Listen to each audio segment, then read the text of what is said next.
So we're still here at FanExpo, Chicago. We're gonna check the room to panels. Let's see what's going on inside the Hyatt Hotel.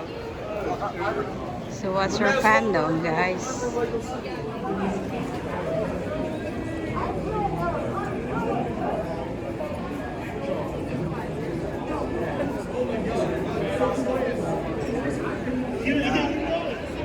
Ay, salamat, libre tubig sa hotel. Inom muna tayo.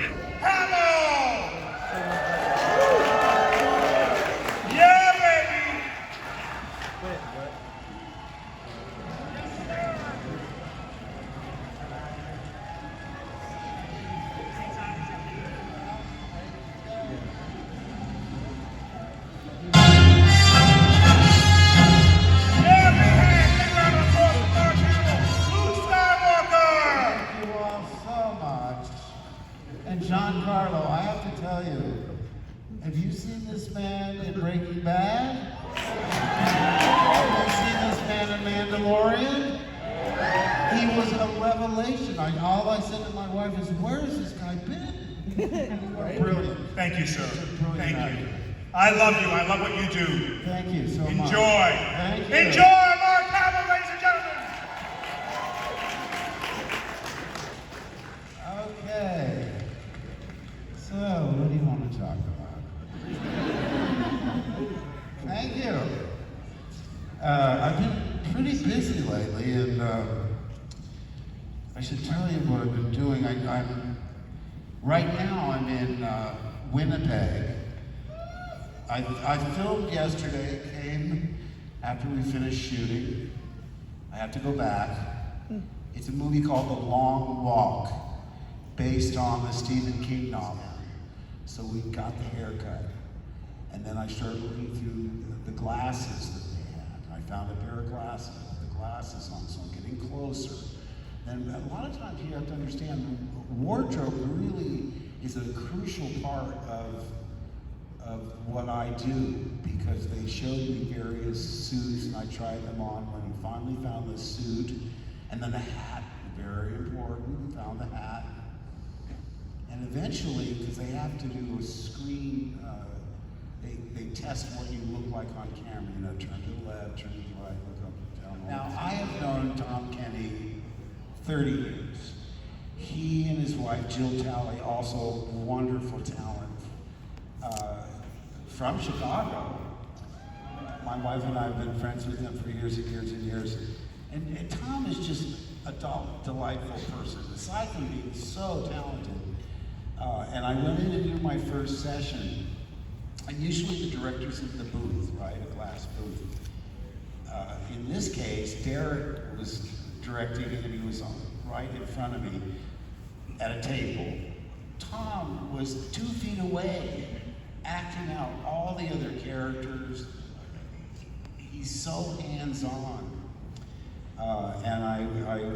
They said, well, we need another session. When I was in Winnipeg, I said, can't we wait till I get back? Because I really want Tom to be there. They said, no, we really need this. Even though it's not coming out till next year, schedule-wise, we can't wait till mid-September when you're coming back. Life of Chuck. And it tells the story of this little boy named Chuck in 4 different stages. He grows up to be Tom Hiddleston. And it goes backwards. It goes Act 3, Act 2, Act 1. And I'm only in Act 1. Spoiler alert.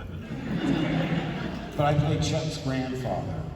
And the basic look was, I said, just take all the color out of my hair, all white. I had a bushy mustache. I get gray in my beard. I don't color my hair, but I don't have a lot of gray in my hair, it's just in my beard.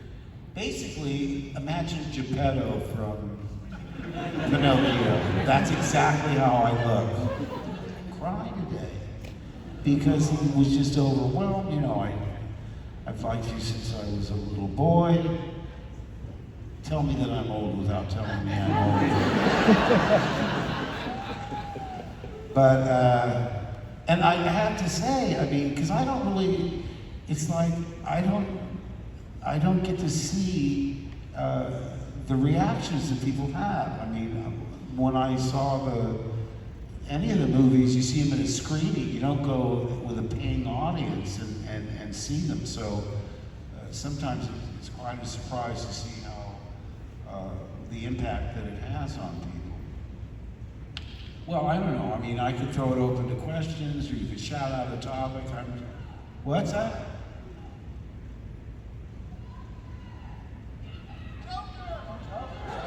Joker. Okay, here now. Listen, you've probably heard this story before. When because I used to be much more into comic books than I am now. I read them as a kid. I mean, they were forbidden in my house. My father was an authoritarian military officer, Navy guy, and he said, these are for morons that can't read real books. You can sort of get away with a Classics Illustrated. A Tale of Two Cities? Well, all right.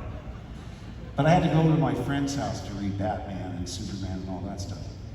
But anyway, I was reading this trade magazine, I forget what it was, when they were talking about Batman the Animated Series. Well, I could tell from the people that they were putting together, I said, hey, this is gonna be a notch above Super Friends and the Saturday morning version. They're clearly hiring not only writers that have experience writing comic books, the older the better, as they said in Sweet Charity.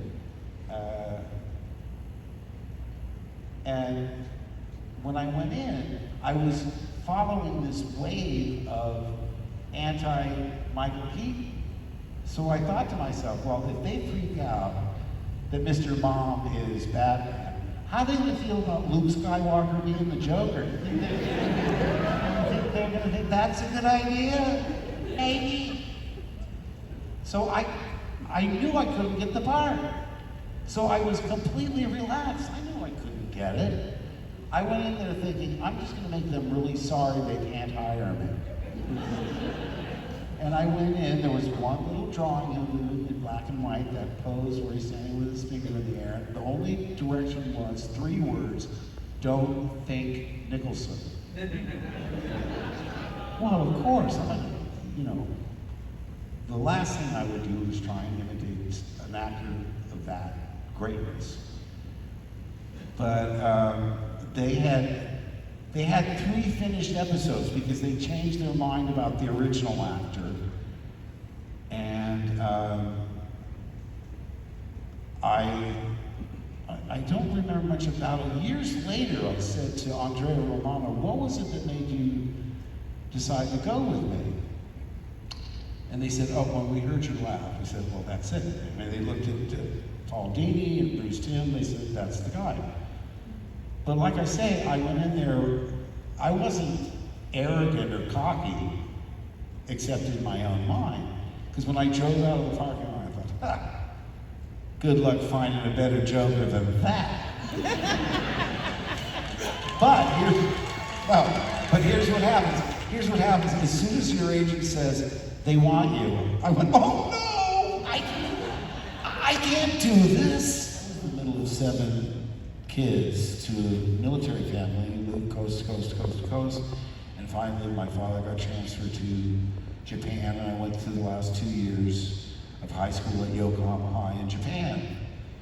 And I never knew anyone famous. I didn't even know anybody who knew anyone famous.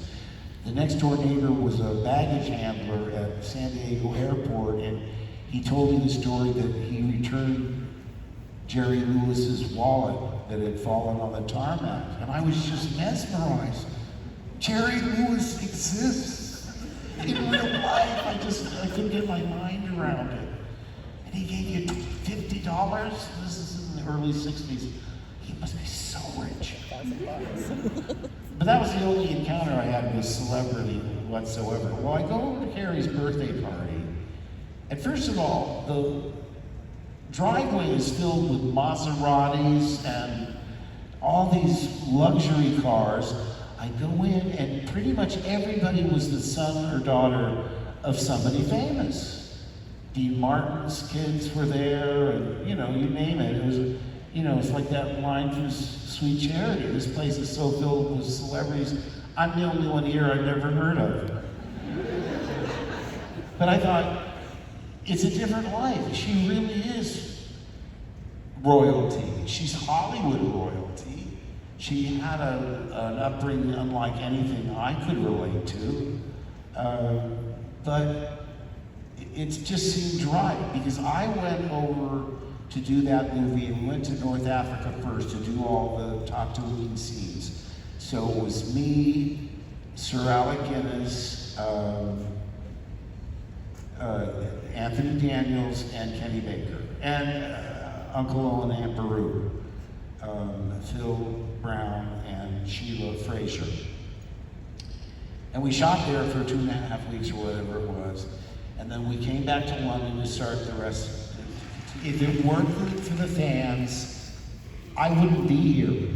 You have been so loyal and so committed throughout, not just the ones I was in, the prequels and the sequels and Rogue One and all the animated shows, Clone Wars, all, I mean, listen, this thing has become, I mean, I was there at the humble beginning. Remember, George called this the most expensive, low-budget movie ever made. Because every penny had to show up on the screen. The only actors they had to pay real salaries to were Alec Guinness and Peter Cushing, because they were established actors. We all made it for, I think we all made $1,000 a week, is my memory. And I remember complaining to my agent, I said, I'm making 10 grand on primetime TV shows. She said, hey, get a grip. It's George Lucas, it's Sir Alec Guinness, it's a feature film. Oh, yeah. And the truth of it is, I've never been motivated by money. I've always been motivated by the character and the property. You know, like I remember watching What We Do in the Shadows, and I said, I would pay to be on that show. Thank you so much. Thank you. Thank you all. Good night. So tapos na yung forum with Mark Hamill. We're going home. Thank you for the experience. May the force be with you. Good night daw, sabi ni Mark Hamill.